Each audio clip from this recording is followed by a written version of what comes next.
Muy buenas tardes, bienvenidos a un nuevo programa de Sevilla TV. Hoy por circunstancias estoy yo aquí.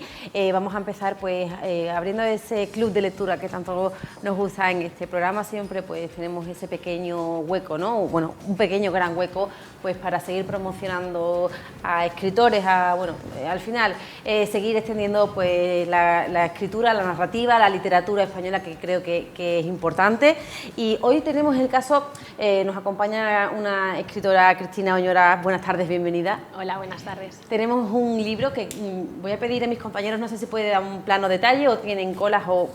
Es un libro precioso, o sea, es una verdadera obra de arte, tan solo la portada, lo que viene dentro ya no se lo puedo ni contar porque lo tienen que averiguar ustedes mismos. Y me contaba Cristina hace un ratito que todo esto que están viendo en su portada es un bordado real, es un bordado, y además aquí viene un poco, pues son los símbolos los iconos de lo que viene dentro en este libro, en el que se intenta entremezclar la historia, pero siempre narrada desde la vida, ¿no? Desde la experiencia de grandes mujeres, y no grandes mujeres, las compañías o el entorno de grandes mujeres, pero siempre en voz femenina. Cristina, yo creo que es muy importante, no solamente pues tener en mente a grandes mujeres como por ejemplo Cleopatra, Marie Curie, tenemos que hablar también de lo que rodea, ¿no? a esos grandes perfiles femeninos que han llevado por nuestra bandera a lo largo de la historia. Sí, efectivamente, el libro aparecen en la portada una serie de motivos que van recorriendo todas las páginas. Se hizo una ilustración y después se hizo un bordado real, y es un poco la metáfora que recorre toda la obra, ¿no? Hay que tejer otra historia del mundo con perspectiva de género. Las que faltaban son muchas de las mujeres que van apareciendo cuando contamos las vidas de estas mujeres desde otras perspectivas, ¿no? Por ejemplo, en el caso de Cleopatra, me encontré con el personaje de su hija, que sobrevivió a Cleopatra, se llamaba Cleopatra Selene. Yo no sabía que Cleopatra, por ejemplo, no había tenido una hija, y me concentro en este personaje muy desconocido. O en el caso de Marie Curie también la relación con las hijas. En fin, las que faltaban son todas esas mujeres, como tú dices, que a lo mejor están en los alrededores, en el contexto, y que van apareciendo cuando tejemos otras narrativas. Las que faltaban, una historia del mundo diferente contada en voz femenina. El título, Las que faltaban, es como la puntillita, ¿no? Porque cuando decimos normalmente, ya está aquí la que faltaba, o el que faltaba, es como la puntillita. Y esta es la puntillita que teníamos que haber conocido, ¿no? Antes, o cuando estudiábamos la historia de Egipto con Cleopatra. Bueno, pues saber que existían otras mujeres que también aportaron muchísimo a lo que somos hoy en día.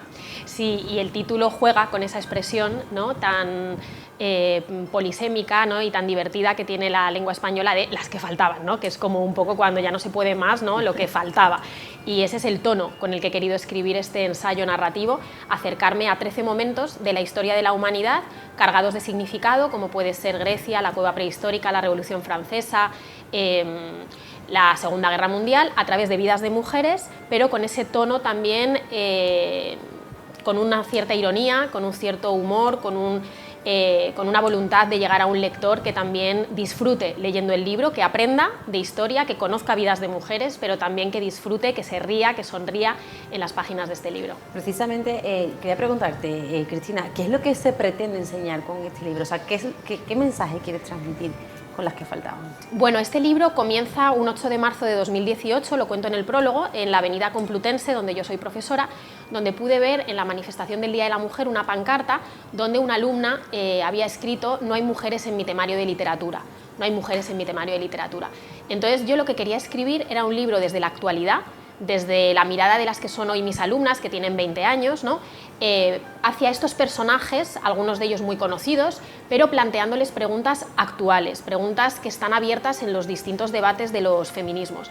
Entonces yo lo que pretendía era contar otra historia del mundo en la que la mitad de la población no fuera invisible, en la que apareciera la mitad que falta, ¿no?, en las historias que hemos contado de nuestro pasado, que hemos contado de la historia.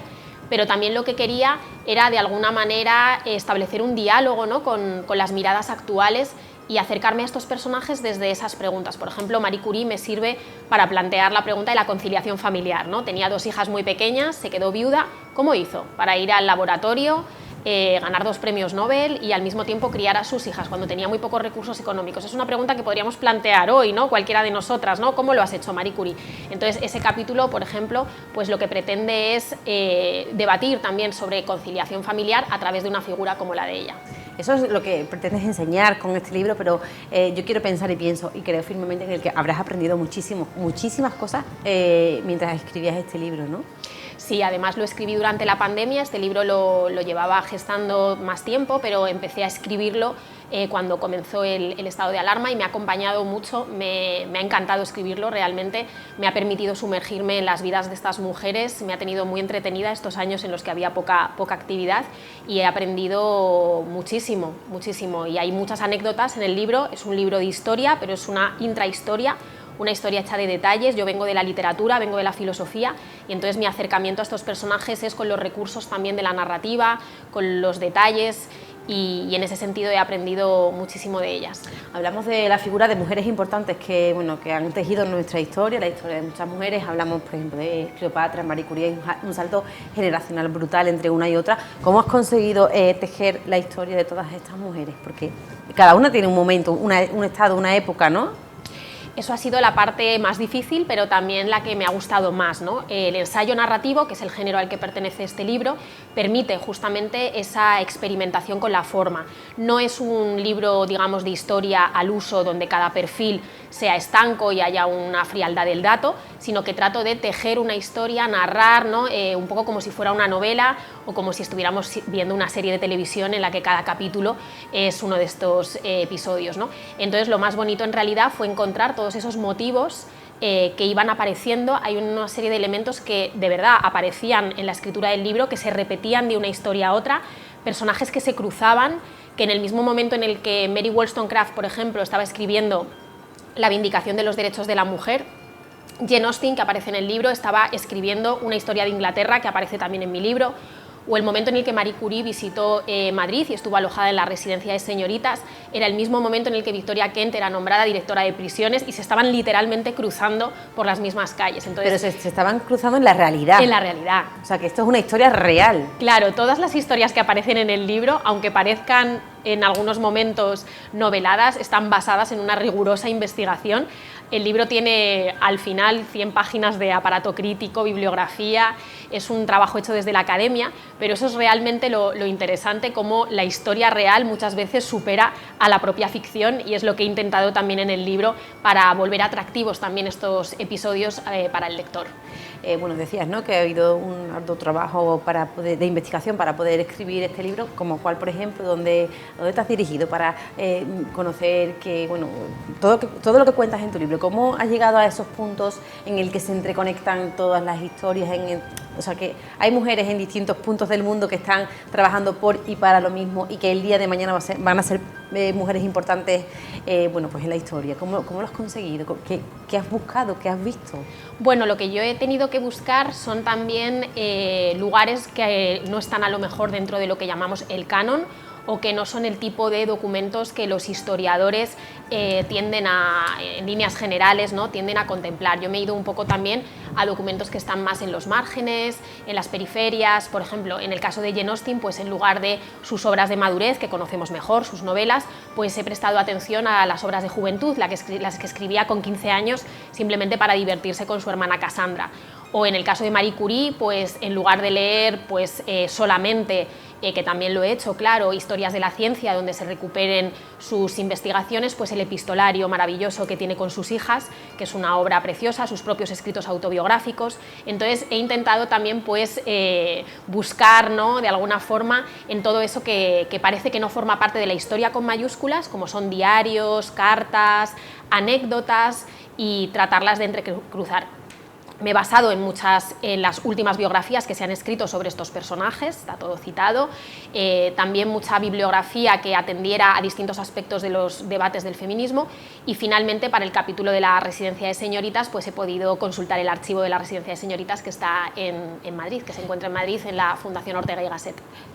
Para hacer este libro, o sea, en este libro aparecen mujeres conocidas, pero también hablamos de gente anónima, ¿no?, de mujeres anónimas. ¿Quiénes son esas mujeres anónimas que aparecen en tu libro? Pues esas son las que faltaban, porque el título juega también con esa idea. Las 13 mujeres protagonistas, muchas podríamos tener la impresión de que en realidad no son las que faltaban, porque las conocemos a Marie Curie, conocemos a Juana de Arco, conocemos un poco menos a Malinche, pero la conocemos, Rosa Parks, son nombres de nuestra cultura, pero las que faltaban son todas las otras mujeres que aparecen cuando tejemos esta historia a partir de piezas que normalmente no tenemos en cuenta. Las que faltaban son, por ejemplo, la hermana de Jane Austen, que fue su primera lectora. Las que faltaban es la hermana de Marie Curie, que fue quien la apoyó económicamente para que pudiera estudiar en París, y eso no se conoce, que hubo un pacto entre dos hermanas, como puede darse hoy. Primero fue una, y mientras tanto la otra trabajaba, ¿no?, como institutriz para pagarle los estudios de medicina a su hermana, y cuando su hermana consiguió terminar la carrera de medicina, trajo a Marie Curie a París para que pudiera a su vez estudiar, ¿no? Las que faltaban son también, por ejemplo, las amigas de Malala, con las que viajaba en la furgoneta escolar en la que recibió el atentado. Las que faltaban son las hermanas de Sofonisba Anguissola, que es una pintora maravillosa del Renacimiento, y en lugar de a lo mejor concentrarme en sus obras mayores, me concentro en las que escribió cuando era una jovencita que vivía con sus 4 hermanas, eran una especie de mujercitas de la época, y esas influencias que las mujeres hemos recibido de otras mujeres. Por lo tanto, las que faltaban son todas esas mujeres que aparecen en la genealogía cuando tejemos una historia del mundo, no a partir de esta idea de las grandes mujeres o de las excepciones, sino de todas las otras mujeres que nos han influido, que nos han cuidado, nuestras hijas, nuestras madres, nuestras amigas, todas esas grandes secundarias que están en las vidas de las mujeres, y también, por supuesto, algunos hombres que en el libro aparecen que han apoyado a estas mujeres. Esa, podemos decir, ¿no?, que es la base de grandes mujeres. Las segundas grandes mujeres son la base, son los pilares fundamentales de grandes mujeres. No sé cuál es la historia, el detalle, lo que más te ha llamado la atención, pues investigando y descubriendo tantas mujeres interesantes. Pues yo diría que el capítulo que más me gustó, uno de los que más me gustó escribir, pero también que fue más difícil, fue el personaje de Malinche, que fue la intérprete de Hernán Cortés, que es un personaje sobre el que se ha escrito mucho, por eso era muy difícil, porque hay muchas fuentes de las crónicas de la conquista, pero también fuentes pictóricas, fuentes indígenas. Sobre Malinche ha escrito Octavio Paz, ha escrito Todorov, han escrito muchas personas, pero me fascinó realmente darme cuenta de cómo su papel, que fue fundamental porque era la intérprete de Hernán Cortés, fue oscurecido por él en las cartas de relación, precisamente para dar un poco la imagen de conquistador que se hacía entender perfectamente cuando llegaba a tierras extranjeras, ¿no? Y es un capítulo que a la gente le gusta mucho leer porque nunca se había planteado que realmente no se pudieron comunicar por arte de magia, sino que hubo intérpretes, hubo traductores. Entonces el capítulo de Malinche me ha fascinado porque en esta intérprete, en esta traductora de los conquistadores, vemos de alguna forma también a muchas secretarias, muchas becarias y muchas otras mujeres que quedan en un segundo plano oscurecidas, pero que realmente están sosteniendo esa escena histórica, como la que cuento en el libro, la conversación que tuvo en Tenochtitlan Hernán Cortés con Moctezuma, y que él relata en las cartas de relación como «y Moctezuma me dijo, y yo le respondí, y luego él me dijo», ¿no? Y uno se plantea, ¿y cómo hablaban? ¿Cómo se pudieron entender? Pues ahí estaba Malinche oscurecida en sus cartas de relación, pero posibilitando la comunicación entre esos dos mundos. Cristina, ¿tú crees que este es el libro que faltaba? Bueno, no, creo que en ese sentido estamos en un buen momento en el que se están publicando muchos libros en esta misma línea y muchas publicaciones. Es un momento apasionante para quienes nos gusta el feminismo, la literatura escrita por mujeres, así que bueno, es uno más de toda esta ola, digamos, que estoy disfrutando mucho también como lectora. Pero está claro que es importante porque, lo decías antes, ¿no? Mis alumnas desconocían, ¿no?, incluso el papel de muchas de esas primeras mujeres que están en primera línea, que ni sabemos cómo se pronuncian sus nombres. Yo creo que el libro sería muy importante, o sería súper aconsejable que estuviera también en las clases españolas, andaluzas y sevillanas, para que nosotras sepamos bien que no solo estaba, en este caso, Hernando Colón, que hay muchísimas mujeres que están detrás de hombres silenciados. Por eso yo creo que es un libro que es importante que todo el mundo lea. Sí, de hecho, el libro, en el prólogo cuento el comienzo, es una anécdota real de 2016, o sea, no hace varios siglos, hace pocos años. Se intentó comercializar, había el propósito de comercializar una gran colección, una gran editorial titulada La aventura de la historia, que estaba hecha de fascículos y de muñequitos, de clics, y fue una gran polémica porque en esa aventura de la historia que se iba a vender para que pequeños y mayores aprendieran, no había ni una sola mujer. todos los roles que se habían pensado, desde astronauta, panadero, caballero andante, estaban representados por figuras masculinas, y los personajes famosos como Leonardo da Vinci o como Mozart eran también masculinos. No aparecían, no había mujeres, era una historia, era una aventura de la historia en la que no había ni una sola mujer. La editorial, lógicamente, por la polémica, entonó el mea culpa y finalmente el coleccionable salió con algunas mujeres, con algunos personajes femeninos, pero esto ha pasado en 2016. Bueno, por lo sigue pasando, sí.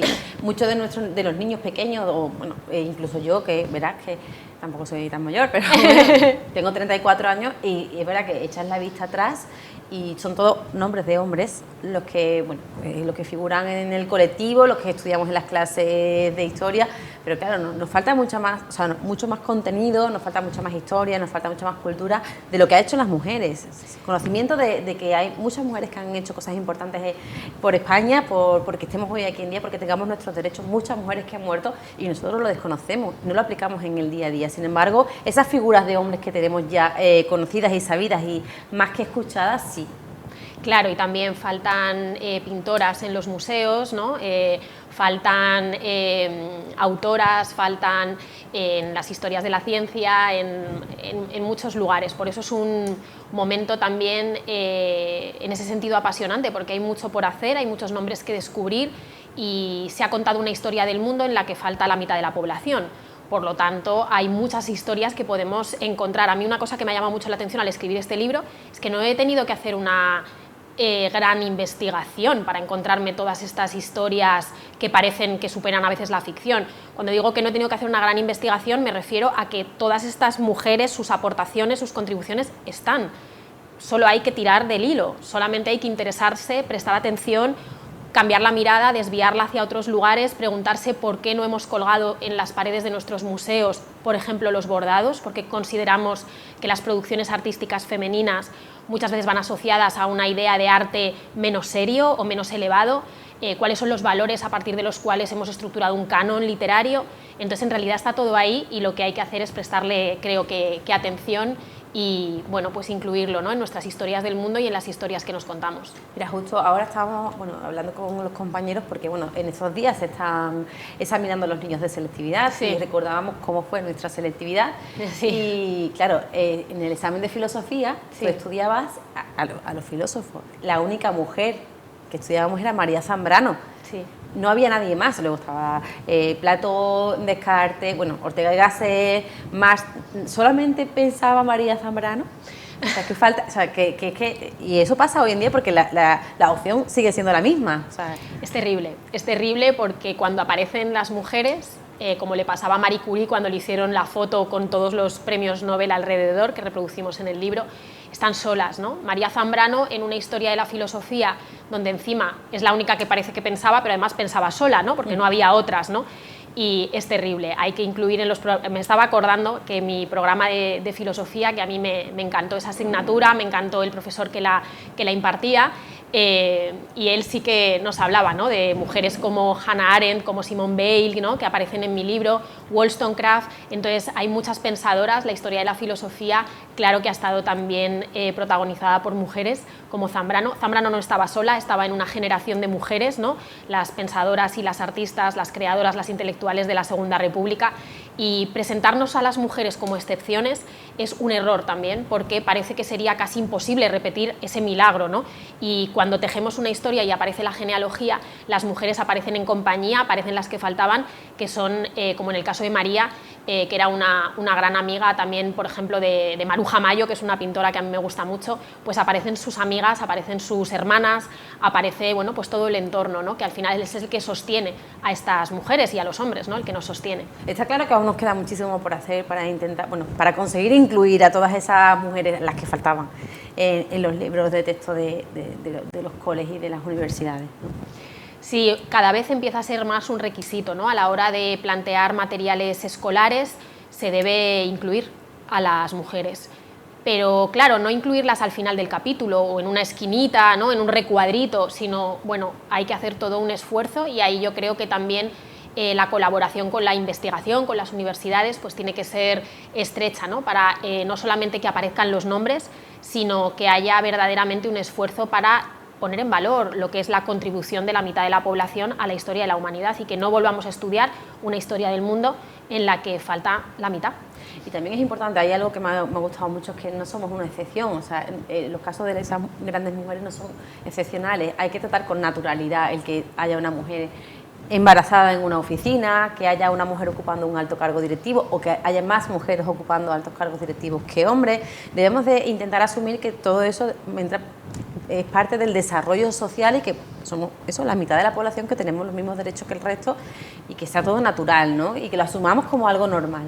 Sí, eso es lo que he querido hacer un poco en mi libro, ¿no? Mi libro lo que intenta es desmitificar cualquier relato del pasado, cualquier historia del mundo, en la que el único protagonista es un adulto, normalmente varón, blanco, ¿no? Una figura como muy masculina, muy vertical, yo me la imagino, ¿no? Como podría ser la idea que tenemos de lo que es un homo sapiens o un conquistador, y me parece una idea en realidad bastante poco humana de lo que somos, ¿no? Hemos llegado hasta aquí porque alguien nos cogió en brazos. Hemos llegado hasta aquí porque nos han cuidado. Eso es lo que me decía la investigadora que descubrió a la niña prehistórica con la que cuento el primer capítulo, que se llama Deni, que es una niña de Siberia de hace 90.000 años. Decía, bueno, si llegó a los 13 años es porque alguien la cuidó, ¿no? Porque hubo un grupo que la apoyó. Entonces yo creo que no solamente hay que normalizar que las mujeres puedan estar embarazadas en el Parlamento o lleven a su niño, es que eso es lo normal, es que eso es el reflejo de lo que somos realmente. Lo que no somos realmente es un adulto que parece que acaba de nacer de pie, ¿no? Y que es autosuficiente y que nunca se equivoca, ¿no? Como tenemos tendencia a pensar la historia, excepciones, erguidas, ¿no? Somos seres humanos. El libro, en el capítulo de Malinche, precisamente me concentro mucho en los malentendidos que hubo lingüísticos, ¿no? En el momento de encontrarse esos dos mundos, ¿no? Y bueno, esa es la imagen, ¿no? del ser humano, que con ternura hacia el ser humano, hacia su humanidad, he tratado de transmitir. Por eso en el libro aparecen muchas adolescentes, aparecen señoras, figuras como Victoria Kent o Sofonis Banguisola, que vivieron hasta más de los 90 años, pues las acompaño hasta el final de su vida, es decir, tratando de desmitificar la idea de lo que tenemos de un ser humano. No tiene que ser un señor, digamos, ¿no? De adulto, erguido, que parece que nació así, ¿no? Sino que todos hemos sido pequeños, todos nos han llevado en brazos y en realidad lo normal es que en el mundo aparezcan, ¿no? Todas esas figuras. Decía Cristina que somos el reflejo de lo que somos hoy en día, pero también somos el origen de lo que somos, que no debemos olvidarlo. No sé cómo está haciendo la acogida de las que faltaban. Pues la verdad que yo estoy muy contenta, porque es verdad que cuando estamos las profesoras y los profesores en la universidad, pues hacemos a veces trabajos muy especializados, dirigidos a un lector especializado, y eso está muy bien, pero a veces nos falta conocer pues, quién lee lo que escribimos o que haya un contacto, ¿no? Y gracias a este libro pues estoy pudiendo llegar a un lector más amplio, que lee el libro, que lo termina, que me expresa lo que le parece, y esa es la parte sin duda más bonita, ¿no? Que haya una comunicación a través de este libro y que, bueno, pues que llegues a más personas que las que están solamente en un terreno especializado, ¿no? De la investigación especializada. ¿Hay algún otro proyecto más por ahí cerca, Cristina? Bueno, yo quiero seguir en esta misma línea. Creo que el ensayo narrativo es un género que en otros países está muy establecido, en los países anglosajones, en Francia, y en nuestro país cada vez hay más éxitos en esta dirección, ¿no? Que hace ver que los lectores quieren leer historia, quieren aprender, pero quieren hacerlo también a través de libros que puedan resultar amenos, que no sean demasiado fríos o demasiado académicos, y me gustaría mucho continuar con el género del ensayo narrativo. Pues a nosotros nos ha encantado que estés hoy aquí con nosotros, Cristina. Es un gustazo que haya mujeres exitosas, profesoras de universidad, madres, que estén bajándonos esa venda, que nos estén recordando de que somos seres humanos todos por igual, y que, bueno, que la mujer ha jugado un papel importante y lo juega a día de hoy. Muchas gracias. Muchas gracias a ti, un placer. En tu casa para cuando quieras volver. Nosotros vamos a hacer una pequeñita pausa publicitaria y volvemos después con muchísima más información y mucho más contenido.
Pues continuamos y lo hacemos pues prácticamente ya a las puertas del mes de julio. Estamos en pleno periodo estival y también vacacional y ya todos estamos con el chip vacaciones activado y bueno, lo más normal, por ahorrarnos un dinero, intentamos buscar ese chollo. A veces este tipo de conducta no suele ser lo más correcto y bueno, suelen darse muchísimos tipos de estafas relacionadas pues con el alquiler vacacional, con nuestras vacaciones.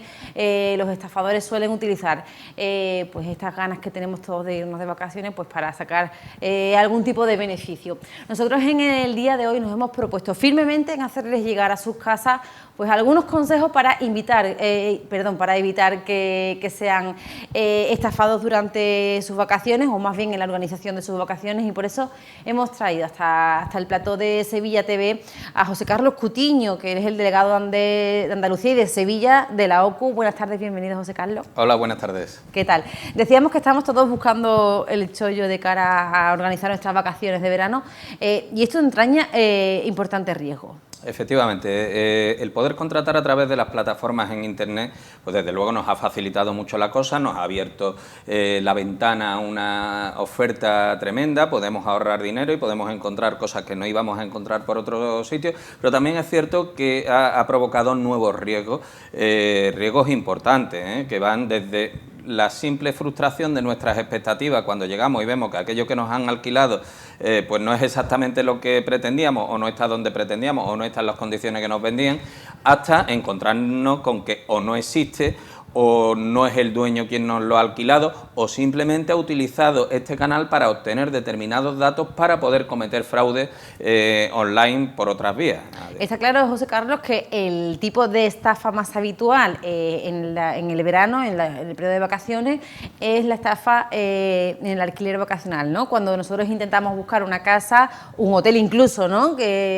Para pasar unos días, ahí es donde vienen principalmente las estafas de verano. Fundamentalmente se da con casas y apartamentos, ¿no? Los hoteles, bueno, pues tienen otra forma de presentarse, pero son sobre todo viviendas, apartamentos que se ofertan a través de las principales plataformas de alquiler, tipo Booking, Airbnb.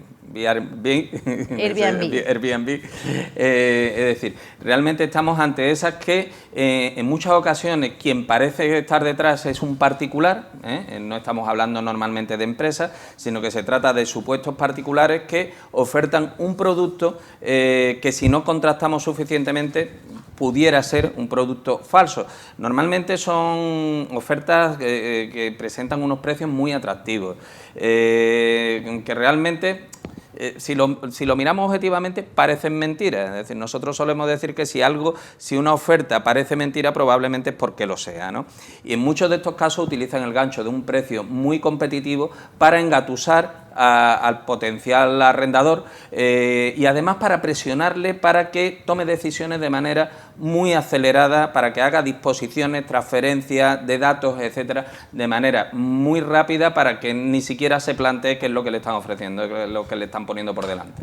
Vamos a intentar explicar, porque si tú, por ejemplo, estamos en este momento en el que vamos a buscar una casita para pasar unos días en agosto, por ejemplo, José Carlos, lógicamente lo más rápido es acceder a través de Internet.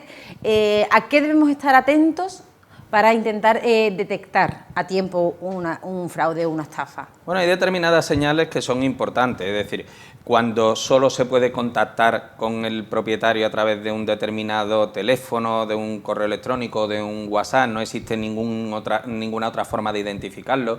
Normalmente, como digo, se entra porque son ofertas muy atractivas. Bajos precios, lugares idílicos, buenos reportajes fotográficos. ¿Qué es lo que ocurre? Que a veces detrás de estos anuncios se esconden pues, propiedades que no existen o fotos que han sido robadas de otros anuncios.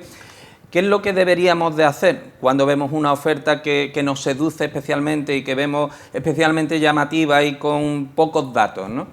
pues deberíamos, lo primero, empezar a buscar si los datos que nos dan sobre esa propiedad se corresponden con los datos del entorno. Igual que estamos accediendo a la plataforma a través de Internet, oye, pues vamos a meternos en el Google Maps, vamos a meternos en el Street View, a ver exactamente qué es lo que hay donde dicen que está aquello, si las referencias que nos da realmente concuerdan con el entorno, porque cualquier cosa rara que encontremos nos debe de generar una alarma. Evidentemente, lo más interesante que se podría hacer, lo más garantista, sería incluso comprobar la propiedad. Es decir, una vez que hemos obtenido los datos de la persona que nos lo está arrendando, si nos lo da, si no nos lo da, desde luego no deberíamos de poner un céntimo ahí, pues comprobar en el registro de la propiedad si esa propiedad realmente se corresponde con ese titular. A eso puede acceder cualquier persona, es decir, cualquier persona puede llamar al registro de la propiedad de cualquier sitio e intentar saber quién es el propietario del edificio, ¿no? Efectivamente, se puede pedir, sobre todo cuando nos están pidiendo además unas cantidades, pues pedir una nota simple que acredite la titularidad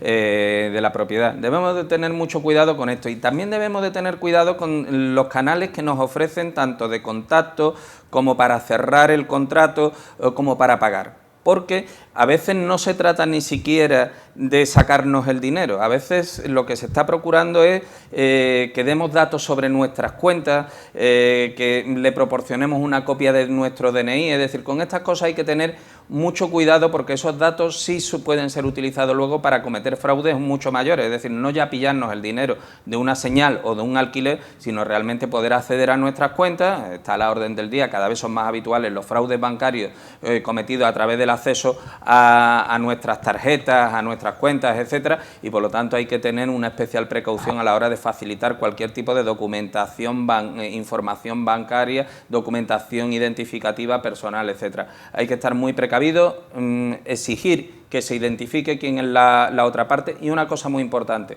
habría que evitar siempre hacer los pagos al margen de las plataformas. Las plataformas online suelen ofrecer canales seguros para hacer los pagos. En el momento en que un propietario empieza a decirnos, oye, si en vez de hacerlo de esta manera me haces una transferencia directa a mí y tal, ojo, porque ahí ya nos estamos exponiendo, estamos quitándonos la cobertura que nos puede dar la plataforma, y además probablemente es una señal de que puede haber un fraude escondido detrás de esa operación.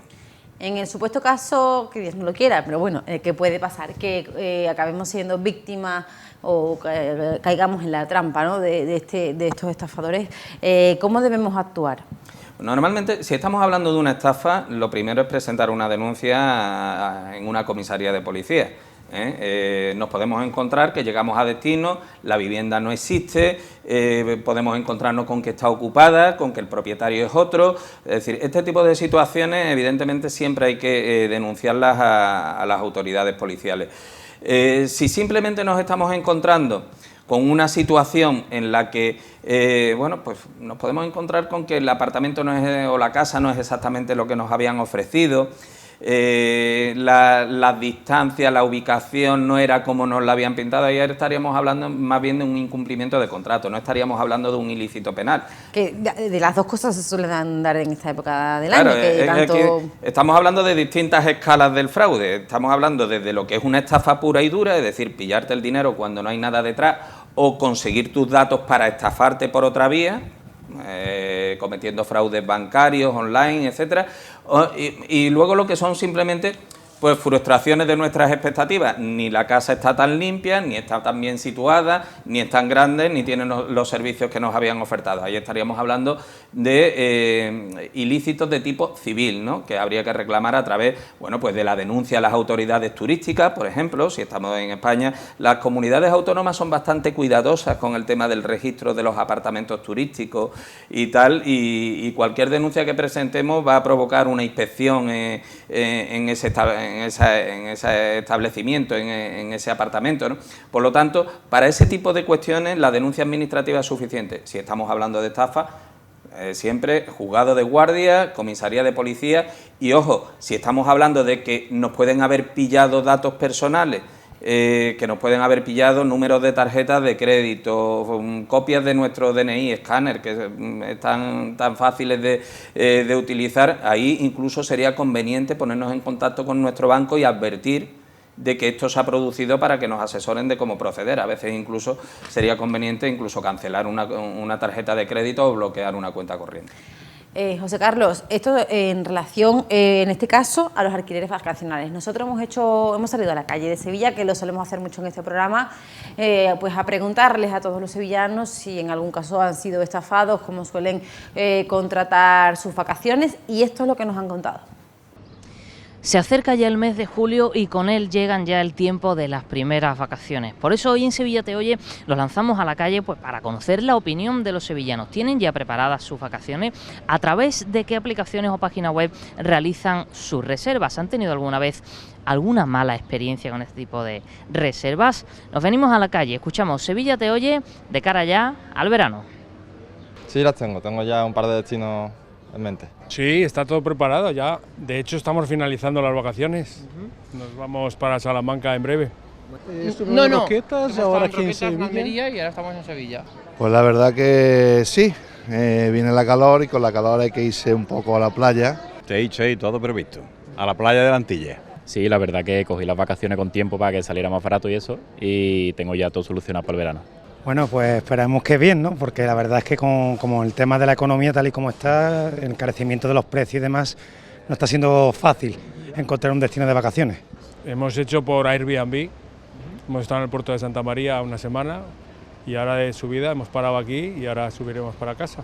Pues tanto por Booking como por Airbnb. Por Booking sobre todo, porque le veo más seguridad a la aplicación y nunca he tenido problemas con esa aplicación. Normalmente lo suelo hacer por internet, por Booking o cualquier otra aplicación de las que suele haber a día de hoy. Pues suelo reservar a través de Booking. Pues mira, yo suelo reservar a través de Booking y de Airbnb, que son dos páginas más o menos fiables y son dos páginas que se puede reservar bastante con seguridad. Es un piso propio, allí me voy siempre. No, de momento no, gracias a Dios, toquemos madera, no he tenido ningún problema. Es más, antes de, digamos, asegurar el destino o confirmarlo, me aseguro de mirar bien todas las opiniones y demás, porque sé que hay mucha estafa y aplicaciones que no son muy de fiar. Bien, muy bien, fenomenal, todo en orden, nunca he tenido ningún problema. Sí, una vez tuve información que apareció en la propia web, cuando llegué no era así, y bueno, estuve allí, puse la queja y no hubo ningún problema aparte. Pero por lo general nunca tuvimos ese problema. Con estas dos páginas, como lo he dicho antes, no he tenido porque son páginas bastante seguras. Sí, con otras aplicaciones sí he tenido problemas, pero se solucionó. Hablé con la empresa, muy cordial todo y se solucionó. Pues ya lo veis, compañeros, esta es la opinión de sevillanos y de muchísimas personas que han venido de fuera y que están pasando ya sus primeros tiempos de vacaciones en nuestra ciudad. Por norma general no hay ningún tipo de problema, no sufren en buena medida estafas de este tipo en páginas por internet, ¿no? Sin embargo, también hay otros testimonios en los que hemos visto que sí. Así que, de cara, ya lo saben, a estas vacaciones, asegurar muy bien el lugar de destino, hablar previamente con la persona encargada y la responsable del alojamiento y el resto, pues lo de siempre, disfrutar de la playa, disfrutar de la ciudad y disfrutar del campo. En definitiva, allá donde vayamos, con seguridad y a disfrutar de nuestras vacaciones. Está clarísimo que hay que estar muy pendientes a esos pequeños detalles, José Carlos. Yo creo que deberíamos aprovechar que estamos aquí y que te tenemos aquí a ti para llevarles a casa pues todos esos consejos para evitar ser estafados. ¿Qué le dirías tú a la gente para que no sufran durante las vacaciones y tengan unas vacaciones felices? No, sobre todo porque al final, se arregle o no se arregle el problema, lo malo es que nos fastidian las vacaciones. Pues ser especialmente precavido, es decir, no dejarse llevar por el brillo de determinadas ofertas, evitar caer en la tentación de las prisas. Normalmente el estafador, el defraudador va a tratar de hacernos contratar rápido y de manera irreflexiva. Mándeme usted una señal, incluso el pago completo por adelantado. Nosotros recomendamos no hacer nunca los pagos completos por adelantado, sino terminar de hacer el pago cuando estamos trabajando al margen de las plataformas, ¿no? Cuando estamos actuando directamente con supuestos particulares propietarios. Pagar allí, exigir además que nos reciban allí y nos den la llave, no admitir que nos manden las llaves por correo, sino que haya alguien presente cuando vamos a hacer el check-in, ¿no? Que nos entregue la llave, que nos enseñe el apartamento, pues los enseres, el menage, etcétera. Sobre todo, además, para hacer un inventario de en qué condiciones se encuentra, porque ya no estamos hablando de estafa, sino de situaciones que se nos pueden complicar, porque luego seguro que nos van a pedir fianzas, luego nos pueden alegar que hemos dejado el apartamento o la estancia en peores circunstancias que nos la encontramos, o que determinados enseres que supuestamente estaban ahora no están. Eso hay que dejarlo muy bien cerrado cuando entramos en el establecimiento. Y desde luego, en caso de que tengamos algún problema, en el caso de que estemos tratando con particulares, no podemos exigir la hoja de reclamaciones, pero sí presentar hacer una reclamación por escrito a través de burofax, a través de un mecanismo que deje constancia fehaciente de que hemos reclamado, para que quede constancia. Cuando estamos trabajando a través de una plataforma, utilizar los servicios de reclamación que suelen tener estas plataformas, que permiten denunciar a un determinado propietario, dejar constancia de lo que ha pasado para que se tome constancia por la plataforma y se adopten medidas. Incluso la plataforma puede, en la medida que ofrece una pasarela de pago, ofrecer garantías, un aseguramiento de las cantidades que hemos entregado si cuando llegamos allí nos encontramos con cualquier tipo de circunstancias que nos impiden disfrutar de aquello. Por lo tanto, ser precavidos, exigentes y documentar todo lo que vaya sucediendo. Si nos encontramos un apartamento en malas condiciones, documentarlo, fotos y en cuanto antes comunicarlo a esa plataforma que ha actuado como intermediaria. José Carlos, esto suele pasar prácticamente en el ámbito del alquiler vacacional, del alquiler de vivienda, pero las estafas en vacaciones van mucho más allá. O sea, hay otras muchas estafas que son también habituales y que incluso diría que son un poco más difíciles de detectar, porque muchas veces intentas encargarle esto a una agencia de viajes y es la propia agencia la que por circunstancias o no es lo que es o acaban engañándote. En fin, hay otro tipo de estafas de verano que en qué consisten y cuáles son. Bueno, en estos casos, más que de estafas, tendríamos que hablar de incumplimientos contractuales, es decir, los paquetes turísticos, por ejemplo, que suelen dar problemas porque luego llegamos y los hoteles que nos habían ofrecido pues no responden a lo que realmente aparece en el folleto. Es decir, este tipo de circunstancias son relativamente comunes, aunque es verdad que la ley de viajes combinados contribuyó a de alguna manera eliminar conflictividad y a dejar claras las responsabilidades de cada operador. Lo que sí es muy importante es dejar constancia, porque claro, si viajamos a través de agencias, a través de paquetes organizados, lo que se llama paquetes de viajes combinados, las agencias actúan como intermediarias, pero a la vez como organizadoras de ese paquete, son responsables de los servicios que deben de ofrecer. Tenemos que tener presente siempre que en el destino debemos de tener un contacto de la agencia para cualquier contingencia que nos encontremos. Si nos encontramos con que el hotel no tiene nuestra reserva, que no nos permiten alojarnos, que las condiciones no son las que habíamos pactado, es decir, todo eso ponerlo en conocimiento cuanto antes de la agencia para que nos ofrezca una alternativa. Si no nos ofrece una alternativa, está claro que luego le podremos reclamar las responsabilidades. Hay que partir de que nos podemos encontrar, son relativamente frecuentes los casos de overbooking. El overbooking no solo se da en los vuelos, la denegación de embarque no solo se da en los vuelos, sino que es una práctica muy común en los hoteles y más en esta fecha. Quieren garantizarse la máxima ocupación y venden más plazas de la que realmente tienen. Entonces llegamos y resulta que nuestra habitación no existe o nos mandan a una habitación de servicio o algo por el estilo. En estos casos podemos exigir siempre que nos realojen en un establecimiento de categoría idéntica o superior a aquel que habíamos contratado sin cobrarnos nada de sobreprecio. Si la alternativa es un establecimiento de peores condiciones o de peor categoría, tendremos derecho a que nos reintegren parte del precio. Pero siempre tenemos que dejar constancia de esa situación a través del delegado de la agencia y a través del propio establecimiento, a través, en estos casos, de una hoja de reclamaciones. Lo mismo ocurre también con los restaurantes, ¿no? Bueno, con los restaurantes lo que más se suele dar en estos casos es, el overbooking aquí, digamos que entre comillas, es hacer una reserva y llegar y encontrarte con que no. Bueno, aquí no existe una normativa como sí existe en el ámbito de los hoteles o de los vuelos, pero evidentemente siempre podremos poner una hoja de reclamaciones. La cuestión será que podamos acreditar que efectivamente nuestra reserva existía. Nosotros siempre recomendamos, en el caso de los hoteles, garantizar nuestra reserva a través de algún pago anticipado, porque eso siempre nos dará mayor garantía. Justo de eso quería preguntarte, José Carlos, porque no sé si hay algún método de pago seguro que nos proteja de las estafas. Nosotros recomendamos siempre el pago por tarjeta bancaria. Es el menos arriesgado. Hay determinadas formas de pago, como son las transferencias bancarias, que tienen muy poco margen en caso de que suframos algún tipo de fraude. Y desde luego pagos tipo Western Union, que son transferencias de dinero anónimas, para nada. Es decir, ahí le perdemos por completo la pista a lo que estamos pagando. ¿No? Y desde luego quedarnos siempre con un resguardo de cualquier operación que realicemos. Es muy importante, en el caso, no lo decíamos antes, pero se puede traer a referencia en los alquileres vacacionales, que haya un contrato y que haya un resguardo de pago, un recibo, una factura del pago que hemos efectuado para poder acreditarlo en cualquier caso. Si hacemos pagos con tarjeta, siempre se va a ver reflejado a quién pagamos y desde luego además existen una serie de condicionantes, de garantías legales sobre los pagos o los usos fraudulentos de la tarjeta que nos van a proteger en cierta medida.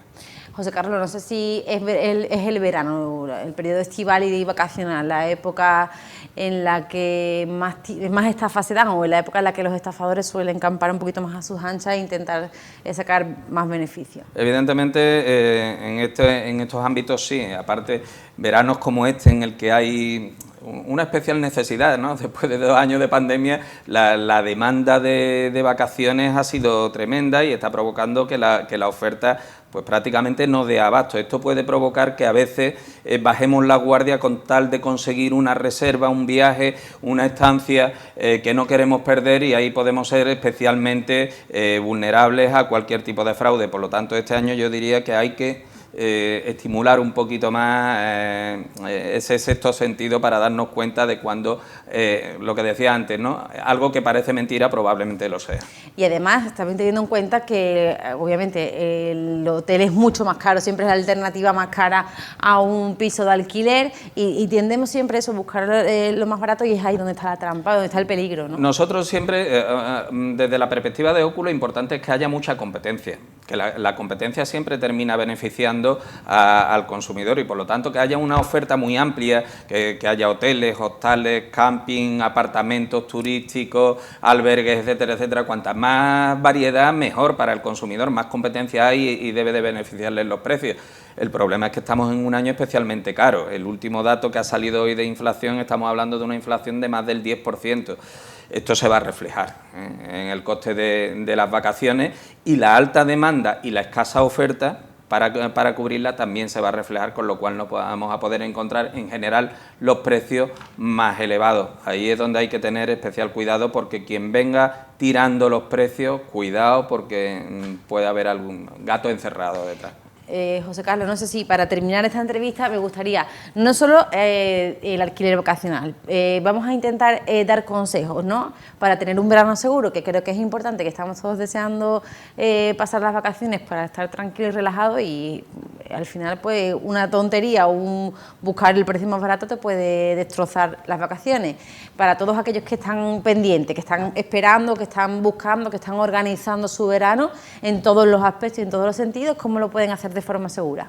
Pues desde luego tomando cierto tiempo, comparando mucho en distintas plataformas, siguiendo esto que decía antes, no dejarse llevar por las prisas ni por ofertas aparentemente irrechazables, pero también yo sumaría alguna cosita más, algunos consejos muy básicos relacionados con la seguridad de lo que dejamos también atrás.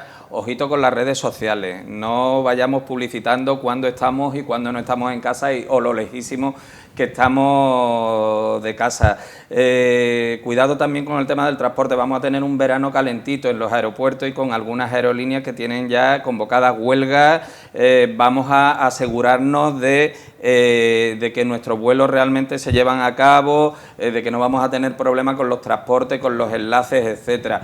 Llamar a los establecimientos hoteleros donde tengamos previsto alojarnos con anterioridad para asegurarnos de que nuestras reservas están confirmadas, para dar nuestros horarios de llegada, y desde luego ante cualquier circunstancia siempre dejar constancia por escrito de la situación que estamos viviendo, pidiendo además al responsable una solución sobre la marcha, porque lo más importante es que podamos seguir disfrutando de las vacaciones, y a veces veces el hecho de quedarnos en tierra tirados, aunque luego nos compensen de alguna manera, pues no nos va a arreglar esas vacaciones que llevamos tanto tiempo esperando. Hay algo que me ha gustado y que vamos a recalcar especialmente, José Carlos, porque cuando nos vamos de vacaciones todo el mundo, la euforia, ¿no?, del momento de salir a la calle, de dejar pues ese año de trabajo detrás y bueno, volver con energía renovada, nos hace pues eso, publicar en redes sociales, dejar constancia de que vamos a pasar una larga temporada fuera de casa, y esto también es peligroso porque es el momento en el que los cacos aprovechan para entrar en casas a robar. Entonces vamos a intentar tener muchísimo cuidado, no solo para nuestras vacaciones,